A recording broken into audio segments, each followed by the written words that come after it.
नमस्कार दोस्तों, मैं इस वक्त हूँ नोएडा के सेक्टर 135 के गौशाला में और यहाँ पर लगा हुआ है 30 क्यूबिक मीटर का बायोगैस प्लांट। बायोगैस प्लांट बड़े काम की चीज़ है, ये तो आप जानते हैं, पर सवाल अगला ये आता है कि बायोगैस प्लांट बनवाने के लिए क्या ज़रूरी है, कितनी गायों पर या कितने पशुओं पर कितने क्यूबिक मीटर का बायोगैस प्लांट लगाएं, कितना खर्चा आता है, क्या तरीका होता है, ये जानकारी अक्सर नहीं होती है। इसीलिए आज हम आपको मिलवाएंगे बायोगैस एक्सपर्ट अनिल सिंह से, जिन्होंने ये बायोगैस प्लांट लगवाया है और इसके यहाँ क्या लाभ हो सकते हैं वो भी बताएंगे। तो चलिए शुरू करते हैं। टेक्निकल फार्मिंग चैनल को सब्सक्राइब करें और बेल आइकन भी दबाएं ताकि आगे आने वाले वीडियो की नोटिफिकेशन आपको मिलती रहे। नमस्कार अनिल जी। अनिल जी, आप लोगों ने ये बायोगैस प्लांट एस्टेब्लिश किया है 30 क्यूबिक मीटर का। दर्शकों को बताइए कि कितनी गाय पर, सबसे पहले तो, कि कितने क्यूबिक मीटर का प्लांट रिकमेंड करते हैं, यानी कि पशु के हिसाब से ही हम तय करेंगे कि कितना गोबर गैस प्लांट कितने क्यूबिक मीटर का लगवाना चाहिए। तो सबसे पहली जानकारी कि कितनी गाय या कितने पशुओं पर कितने क्यूबिक मीटर का प्लांट होना चाहिए। जो गौशालाओं पर अगर हम देखें तो छुट्टा गौवंश रहता है, देसी गौवंश है, तो उससे करीब करीब हम डेली का 8 से 10 केजी गोबर कंसिडर करते हैं। तो और 1 क्यूबिक मीटर बायोगैस बनाने के लिए 25 केजी काउडंग की रिक्वायरमेंट होती है। तो इसके अकॉर्डिंग अगर हम देखते हैं तो करीब करीब 2 से 3 गाय पर हम 1 क्यूबिक मीटर का प्लांट सेटअप कर सकते हैं। इसी प्रकार जैसे यहाँ पर 30 घन मीटर का जो प्लांट लगाया हुआ है, उसमें अराउंड करीब 3.5 से 4 कुंटल गोबर की रिक्वायरमेंट पड़ती है डेली बेसिस। तो इस तरह से यदि उदाहरण लें कि 100 गाय हैं कहीं पर, तो उससे 35 से 40 क्यूबिक मीटर का प्लांट आराम से लगवाया जा सकता है। जैसे ये 30 क्यूबिक मीटर का है तो 80, 90 या 100 गाय हों तो उसके लिए सफिशिएंट है, गोबर उतना हो जाएगा। हाँ जी, हाँ जी। और अब अगला सवाल है कि किस तरह का बायोगैस प्लांट लगवाना चाहिए।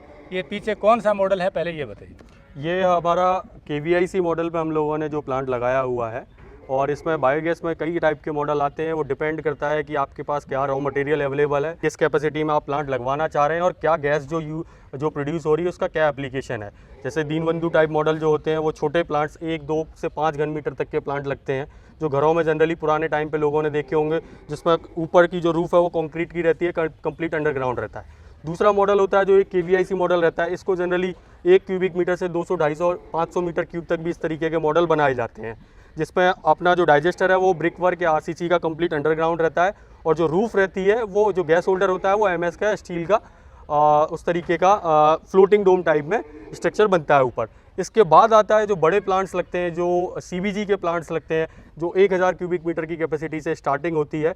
तो उनका जो डाइजेस्टर रहता है वो कंप्लीट RCC स्ट्रक्चर रहता है, वो अंडरग्राउंड, और कुछ पार्ट उनका ओवरहेड रहता है, और उनके ऊपर जो है डबल मेम्ब्रेन टाइप में गैस होल्डर को लगाते हैं, बैलून टाइप गैस होल्डर को उस पर लगाते हैं। तो ये तीनों अलग अलग एप्लीकेशंस के लिए अलग अलग मॉडल रिकमेंड किए जाते हैं। मॉडल हो गया, तो खर्च से क्या कुछ फिगर आउट कर सकते हैं कि कितने में कितना खर्च हो, थोड़ा मोटा मोटा? जो छोटे प्लांट्स जो डोमेस्टिक स्केल पे लगते हैं, 2 क्यूबिक मीटर का अगर हम प्लांट लगाते हैं, जो इंडिविजुअल हाउस होल्ड गाँव में या शहर में लगा सकते हैं, तो उसका खर्चा करीब करीब 40,000 के आसपास आता है।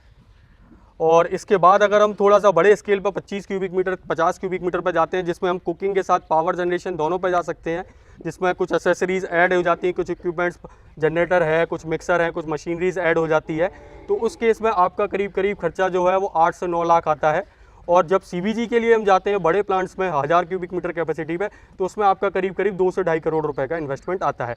ये खर्चा जो है वो रीजन टू रीजन वेरी भी करता है, क्योंकि ये मेनली डिपेंड करता है कि आपका जो रॉ मटेरियल है या कंस्ट्रक्शन मटेरियल है, इसकी कॉस्टिंग्स भी जगह जगह पर वेरी करती है। कुछ एक प्लांट्स हम असम, उड़ीसा में लगा रहे हैं तो वहाँ का बिल्डिंग मटेरियल कॉस्टिंग कुछ और है, और जो नोएडा में हम लोगों ने लगाया, UP, राजस्थान, MP में लगा रहे हैं, यहाँ पर अलग है, तो उसके अकॉर्डिंग भी कॉस्टिंग्स वेरी कर जाती है। मतलब एक तो कॉस्ट वेरी करती है कि आपका कंस्ट्रक्शन मटेरियल की क्या कॉस्ट है जी, दूसरा गैस का एप्लीकेशन क्या है, इस पे भी डिपेंड करता है। बिजली बना रहे हैं या आप गैस को सिलेंडर में भरकर बेचना चाहते हैं, या सीधे जेनसेट के थ्रू आप यूज़ कर रहे हैं वहाँ पर, या फिर गैस वहीं पर आप यूटिलाइज, इस तरह से भी फर्क पड़ता है। बिल्कुल बिल्कुल पड़ता है। अब मेनली अगर हम बात करें बायोगैस के एप्लीकेशंस की, तो 3 ही एप्लीकेशन है। या तो आप कुकिंग के लिए थर्मल एप्लीकेशन में ले रहे हैं, या फिर पावर जनरेशन के लिए आप ले रहे हैं, या CBG में कन्वर्ट करके उसको बोटलिंग करके आप इंडस्ट्रीज़ में सेल कर रहे हैं। यही 3 एप्लीकेशन है। तो कुकिंग के लिए अगर हम बात करें तो हमको कुछ फिल्टर्स की ज़रूरत पड़ती है, जो गैस में इम्प्योरिटीज़ है, मॉइस्चर है, H2S है, उसको रिमूव करने के बाद सीधा हम लोग स्टोव पे यूज़ कर लेते हैं कुकिंग के लिए।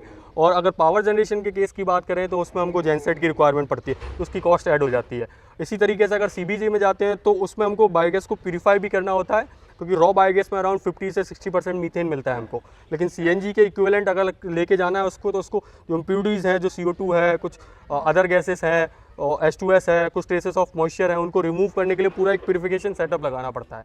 तो और उसके बाद फिर उस प्यूरिफिकेशन के बाद बायोगैस एनरिच होती है, जिसमें 95% अराउंड मीथेन हमको मिल जाता है। उसके बाद फिर हम कंप्रेसर्स जो रहते हैं उनसे कंप्रेस करके 200 बार पर बोटलिंग कर देते हैं हम उनकी, तो वो जो CNG हमको मिल रही है उसकी इक्विवेलेंट गैस बन जाती है। तो अलग अलग एप्लीकेशंस के अकॉर्डिंग अलग अलग मशीनरीज की रिक्वायरमेंट होती है, तो वहाँ से कॉस्ट एड अप हो जाती है। तो ये तो बात थी गैस की। जी। अब बात करते हैं इसका जो मेन आउटकम आता है वो है गोबर गैस की स्लरी, जी। क्योंकि अक्सर लोग उसको भूल जाते हैं और गैस पे फोकस जी। रहता जी। है। तो स्लरी का इसमें जो निकलती है उसका क्या यूटिलाइज हो सकता है जी। और कैसे इसको वायबल बनाया जा सकता है, क्योंकि गोबर गैस प्लांट ज़्यादातर फेल हो जाते हैं या लगते ही नहीं है, क्योंकि उनकी पब्लिसिटी नेगेटिव हो जाती है। जी। तो वो क्या यूटिलाइज प्रॉपर कैसे करें उसको? असल में सर, जो आपने बात कही कि गोबर गैस प्लांट जनरली फेल हो जाते हैं या उसके लिए निगेटिविटी बहुत है, क्योंकि कई सारे प्लांट्स लगे और चले नहीं उस तरीके, जिस तरीके की एक्सपेक्टेशंस थी उस तरीके का आउटपुट मिला नहीं। इसी इमेज को चेंज करने के लिए, इसी स्टेटमेंट को चेंज करने के लिए हम लोगों ने ये सेक्टर चुना है। हमारी पूरी टीम जो है IIT दिल्ली की एलुमनाइज है, सारा एक्सपर्टीज़ हमारा बायोगैस पर रहा है, रिसर्च एरिया हमारा बायोगैस रहा है, और इसी इमेज को चेंज करने के लिए हम लोगों ने ये सेक्टर चुना है। अब अगर हम बात करते हैं आपका जो स्लरी के ऊपर जो सवाल था सर, तो स्लरी में जो अगर हम उसमें भी हम प्लांट किस कैपेसिटी का है उसके अकॉर्डिंग ही स्लरी को हम ट्रीट कर सकते हैं। अगर छोटा प्लांट है तो छोटे प्लांट में जनरली क्या करते हैं, या तो आप जो अर्दन पिट्स रहती हैं उसमें आप सन ड्राइंग के लिए छोड़ देते हैं, कुछ एक महीने के अंतराल में वो सन ड्राइंग हो जाती है, उसके बाद आसपास के जो फार्मर्स हैं सूख जाती है, सूख जाती है, और उसके आसपास फार्मर्स जो हैं वो लेके चले जाते हैं। उसके अलावा जो है, जो सबसे बेस्ट यूसेज जो है प्लांट की जो स्लरी है उसका, जो लिक्विड फॉर्म में निकल रही है, क्योंकि प्लांट के अंदर लाइव रिएक्शंस चल रही हैं, तो उस समय जो लाइव स्लरी जो एकदम करंट में जो स्लरी निकली है वो बहुत ही highly nutrient rich organic manure होता है। आप उस स्लरी को एज इट इज़ पंप करके 5000 लीटर 10,000 लीटर के टैंकर में फिल कीजिए और नियर बाय फार्मर्स को आप उसको सेल कीजिए। वो एक बहुत ही अच्छा मॉडल है। और दूसरा, जो केमिकल्स यूज़ कर रहे हैं उसका एक बहुत अच्छा सब्सटीट्यूट है ये जो स्लरी है। और अगर हम बड़े प्लांट्स की बात करें, 1000 क्यूबिक मीटर प्लस की अगर हम बात करें, तो उस केस में क्या कर सकते हैं कि जो लिक्विड फॉर्म में स्लरी निकली, अब लिक्विड फॉर्म में स्लरी की भी लिमिटेशन है, आप एक पर्टिकुलर एरिया तक ही आप उसको ट्रांसपोर्ट कर सकते हैं। आप चाहें 100 किलोमीटर, 500 किलोमीटर, 1000 किलोमीटर आप उसको ट्रांसपोर्ट नहीं कर सकते, वो वाइबल नहीं होगी। देन उस केस में क्या करते हैं, हम स्लरी सेपरेटर को ऐड कर देते हैं, तो वो लिक्विड एंड सॉलिड पार्ट को वो सेपरेट कर देता है। सॉलिड पार्ट को आप डायरेक्टली चाहें तो पैकेजिंग करके आप उसको मार्केट कर सकते हैं, जहाँ भी चाहें वहाँ ट्रांसपोर्ट कर सकते हैं।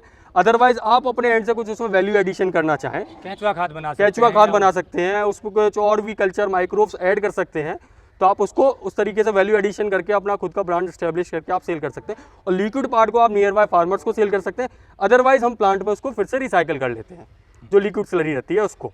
और अभी जो फिलहाल जो, क्योंकि एक गवर्नमेंट की सतत स्कीम भी आई हुई है जिसमें बड़े प्लांट्स पर भी लोग फोकस कर रहे हैं, तो उसमें जो अपॉर्चुनिटी जो लोग देख रहे हैं मैन्योर को, वो बाहर एक्सपोर्ट करने का भी देख रहे हैं, क्योंकि गल्फ कंट्रीज़ में उधर मैन्योर इतना होता नहीं है और वहाँ पे बहुत ज़्यादा डिमांड है इसकी। तो उनके पैरामीटर्स के अकॉर्डिंग अगर हम उसमें कुछ वैल्यू एडिशन कर लेते हैं तो बाहर भी बहुत अच्छा मार्केट है। मतलब यह है कि बायोगैस प्लांट को वायबल बनाने के लिए, सस्टेनेबल बनाने के लिए आपको स्लरी को यूटिलाइज करना आना चाहिए जी, बेचना आना चाहिए, चाहे उसका लिक्विड और सॉलिड अलग करके बेचें या लिक्विड पार्ट नियर बाय बेचें जी, तो आपकी गैस का एडिशनल बेनिफिट रहेगा और स्लरी जो है वो बेचकर आप उसकी रनिंग कॉस्ट निकाल सकते हैं। तो इस तरह से ये वायबल हो जाएगा जी। तो दोस्तों, अनिल जी ने बहुत बढ़िया बात बताई कि गैस का अलग अलग यूसेज है, उसके अकॉर्डिंग खर्चे आपके वेरी करते हैं इसकी कॉस्ट, और सबसे इम्पोर्टेंट जो है वो स्लरी है।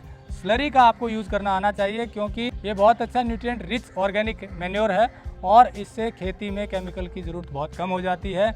ये बात अगर बायोगैस प्लांट लगवाने वाला अगर समझ जाए और किसानों को समझा दे और इसे बेच पाए जेन्युइन कॉस्ट पर, तो फिर बायोगैस प्लांट को सफल होने से कोई नहीं रोक सकता। और अधिक जानकारी के लिए हमने नंबर दिए हुए हैं, आप संपर्क कर सकते हैं। बायोगैस प्लांट लगवाना है तो भी संपर्क कर सकते हैं, क्योंकि हमारी कोशिश है कि ज़्यादा से ज़्यादा बायोगैस प्लांट लगें, उसमें सबका फ़ायदा है। देश का फायदा ये है कि एनर्जी की बचत होगी, जो सिलेंडर हम लाते हैं, जो हमें खर्चा करना पड़ता है वो बचेगा। किसानों को फायदा होगा, केमिकल की कम लगाना पड़ेगा, केमिकल कम यूज होगा।